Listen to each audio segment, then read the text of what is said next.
రిజర్వేషన్లు ఇవ్వాలి.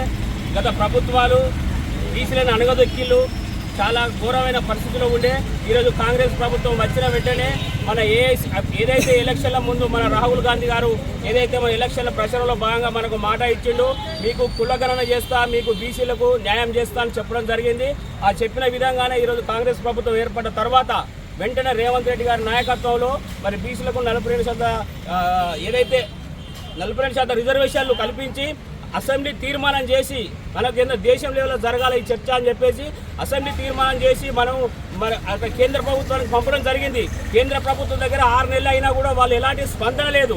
ఈరోజు మరి బీసీలకు అనుకూలంగా కాంగ్రెస్ ప్రభుత్వం ఉందా, బీజేపీ ప్రభుత్వం ఉందా, ఒక్కసారి ప్రజలు కూడా గమనించాల్సిన అవసరం ఉంది. ఎలాగైనా సరే మరి ఇక్కడ బీజేపీ కేంద్రంలో మనకు స్పందిస్తలేదు. ఈ 42% వాళ్ళు మనకు సహకరిస్తారని చెప్పేసి మొన్న కేబినెట్ 10వ తారీఖు కేబినెట్ సమావేశంలో వెంటనే ఆర్డినెన్స్ జారీ చేసి రాష్ట్ర ప్రభుత్వానికి ఇక్కడ తెలంగాణ రాష్ట్రంలో 42% రిజర్వేషన్లు ఖచ్చితంగా కల్పిస్తాం అని చెప్పేసి మొత్తం మంత్రివర్గం అంతా ఏకతాటిగా తీర్మానం చేయడం అనేది చాలా సంతోషకరమైన విషయం.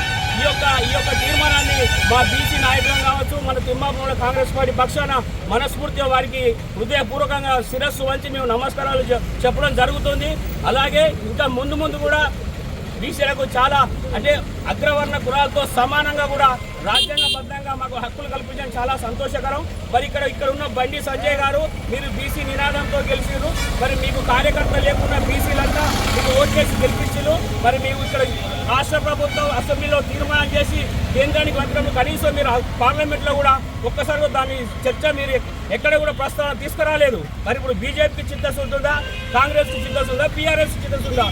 వాళ్ళేమో 10 సంవత్సరాలు పరిపాలించి బీసీల గురించి అరగదొక్కిండు. ఆనాడు వైఎస్ రాజశేఖర రెడ్డి 33% ఉన్న బీసీలను ఈ కేసీఆర్ వచ్చిన తర్వాత 27% చేసిండు. అంటే చూడండి దొరలపాన ఎలా ఉంది. మరి ఇప్పుడు ఈ బడుగు బలహీన వర్గాలకు అండ ఎవరున్నారనేది ఈ పేద ప్రజానీకం ఈ బీసీ వర్గం అంతా ఆలోచన చేయాలని తెలియజేస్తూ మరి ఈరోజు మాకు 42% రిజర్వేషన్ ఇచ్చినందుకు గాను తెలంగాణ రాష్ట్ర ప్రభుత్వానికి మరియు ఏఐసీసీ అగ్రనేత రాహుల్ గాంధీ గారికి, మరి ఇక్కడ ముఖ్యమంత్రి రేవంత్ రెడ్డి గారికి, అలాగే బీసీ సంక్షేమ శాఖ మంత్రి పొన్న ప్రభాకర్ గౌడ్ గారికి, అలాగే మన మానకొండూరు మన ప్రియతమ నేత డాక్టర్ కవ్వంపల్లి సత్యనారాయణ గారు కూడా మేము తిమ్మాపురంలో కాంగ్రెస్ పక్షాన మనస్ఫూర్తిగా శిరస్సు వంచి తల వంచి మా బీసీ వర్గం తరఫున కాంగ్రెస్ పార్టీ వర్గం తరఫున శిరస్సు వంచి నమస్కారం చెప్తున్నాం.